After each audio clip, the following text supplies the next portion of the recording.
Bir adam 36 yıl boyunca içinde bir şeyle yaşadı. Hamilelik, tümör, şişkoluk, hormonal bozukluklar derken gerçek ortaya çıktığında tüm dünya şaşkına dönecekti. Amacım gizem yaratmak değil, gerçekten o şeyin ne olduğunu öğrendiğinizde çok şaşıracaksınız. Sanju Bhagat'ın hikayesine hoş geldiniz.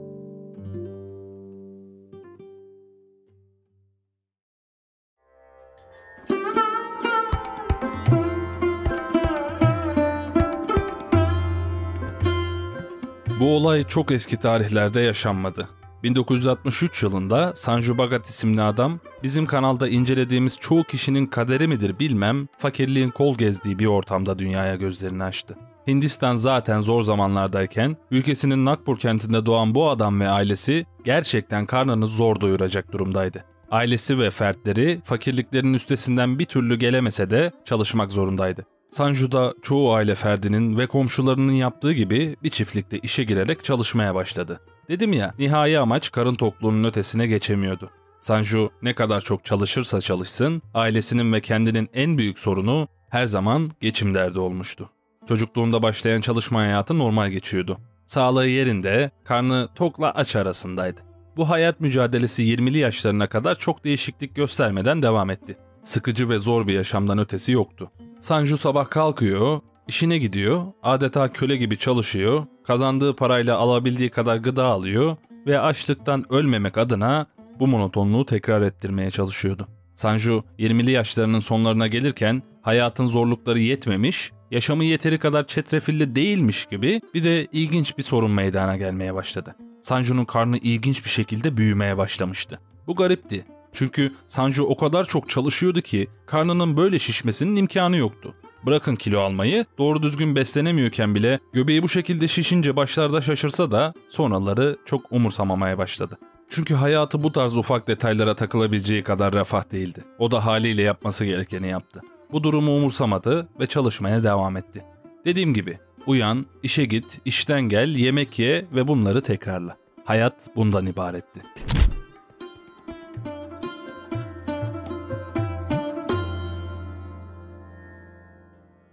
Geçen günler eşliğinde Sanju 30'larında seyrederken bu umursamadığı şişlik çevresindeki insanların umursayacağı, hatta dalga geçeceği kadar büyümüş ve dikkat çekici bir hale gelmişti. Tabiri caizse ahali Sanju'yu doğum yapmak üzere olan bir kadına benzetiyordu. Örselenmelerin ve geçilen dalgaların eşliğinde Sanju bu durumu göz ardı etmeye çalıştı. Ailesi bu şişlik yüzünden oldukça telaşlıydı. Sanju'nun hastaneye gitmesi gerektiğini söyleyip duruyorlardı. Ama bu endişelere rağmen genç adam işinden izin alamazdı. Kaldı ki ailesinin geçimi tamamen ona bağlıydı artık. Geçimden kastımı biliyorsunuz. Konforlu bir yaşam yok ortada. Tok yatılan gün güzel bir gündü onlar için.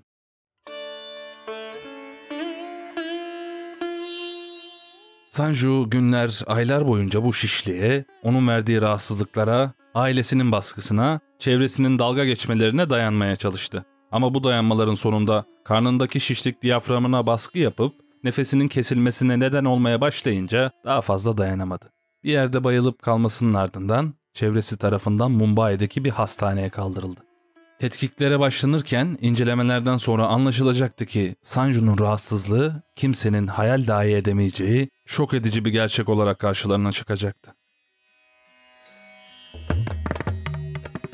Doktor Ajay 1999 yılında hastaneye işine giderken diğer tüm günlerden farklı bir beklentiye sahip değildi.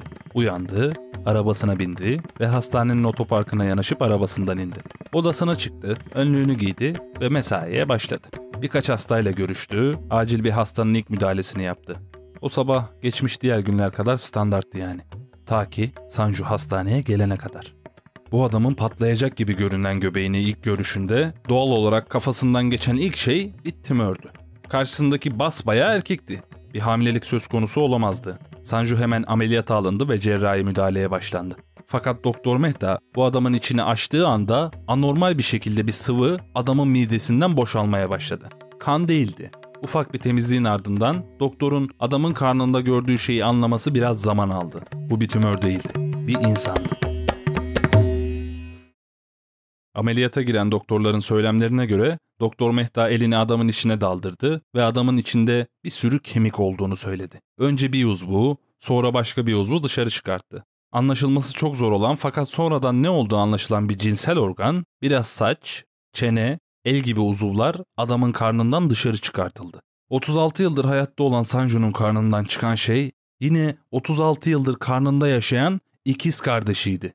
Doktor Mehta bunun ne olduğunu anladığı an yere serildi.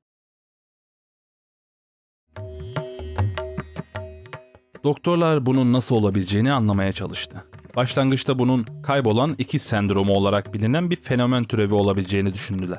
İngilizce adıyla Vanishing Twin sendromu, gebeliğin başlangıcında ilk haftalarda ikiz veya üçüz gebelik izlenmesine rağmen daha sonraki dönemde bu gebelik keselerinden bazılarının kaybolarak tekiz gebeliğe dönüşmesine verilen isimdir.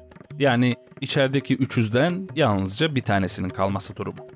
Bu durumlar günümüzde ultrason teknolojisiyle fark edilebiliyor tabii ki. Ama bunun bir kontrole tabi olması gerekiyor. Çünkü anne adayı kontrol edilmediği sürece bu kaybolan fetüsten haberdar olamıyor. Ama Sanju'nun durumu bu olamazdı.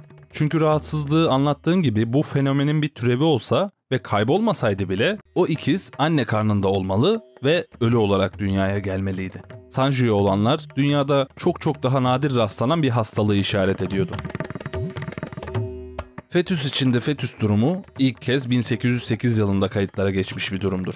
Bu durum adından da anlaşılacağı gibi hamile olan annenin bebeğinin içinde bir bebek daha olması durumu yani. Günümüz tarihine dek yalnızca ortalama 200 vakaya rastlanılmıştı. Bu duruma göre ikizlerden birisi anne karnında ev sahibi olarak yaşar, diğer ikiz ise ev sahibi ikizin vücudunda bir parazit olarak yaşamaya çalışır. Çalışır diyorum çünkü öyle tahmin edilen gibi bir ceninden, insana benzeyen bir şeyden bahsetmiyoruz. YouTube politikalara izin vermediği için adamın içerisinden çıkarılan şeyi size maalesef tam olarak gösteremiyorum. Ama mesele şu ki Sanju'nun durumunun aksine bu vakalarda ev sahibi ikiz ya da ailesi bir terslik olduğunu anlar ve bu duruma müdahale edilir. Bunun aksine Sanju size anlattığım sıkıntılarından, hayat şartlarından ötürü erken yaşamında şişlik konusunda rahatsızlık hissettiyse de bunu asla söyleyemedi ve çalışarak ailesine bakmaya devam etti. Sonuç olarak da bilmeden 36 yıl boyunca ikizini içinde yaşattı. Aslında Sanju'yu o vakte kadar rastlanmış bu nadir vakaların arasında daha da nadir yapan şey adamın ikiziyle o yaşa kadar hayatta kalmasıydı. Çünkü bu parazit ikiz genel vakalarda kanamalar, nefes kesintileri gibi ciddi sorunlara neden olarak asıl ikizin yaşamına son verebiliyorken Sanju'da bu durum ancak 36. yılında ciddi bir belirti göstermişti. Neyse ki tıp camiası için çok ilginç bir vaka olsa da doktorlar Sanju'nun içini tamamen temizledi ve onu bu parazit ikizinden kurtardı.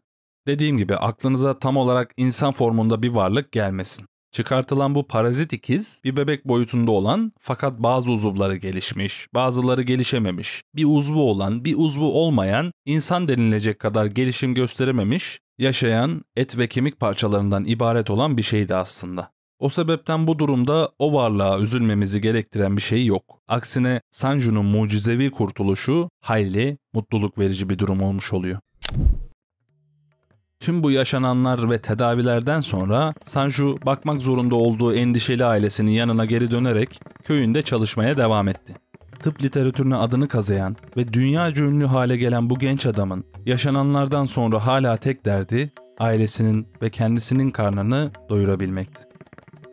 Umarım Sanju'nun hikayesini beğenmişsinizdir. Dünyanın her yerinde daha ne göreceğiz dediğimiz yüz binlerce olay yaşanıyor. Bizler de bazen bunları anlatıyor, bazen dinliyoruz işte. Ben Bentropi. Her zaman olduğu gibi bir sonraki videoya dek iyi olun.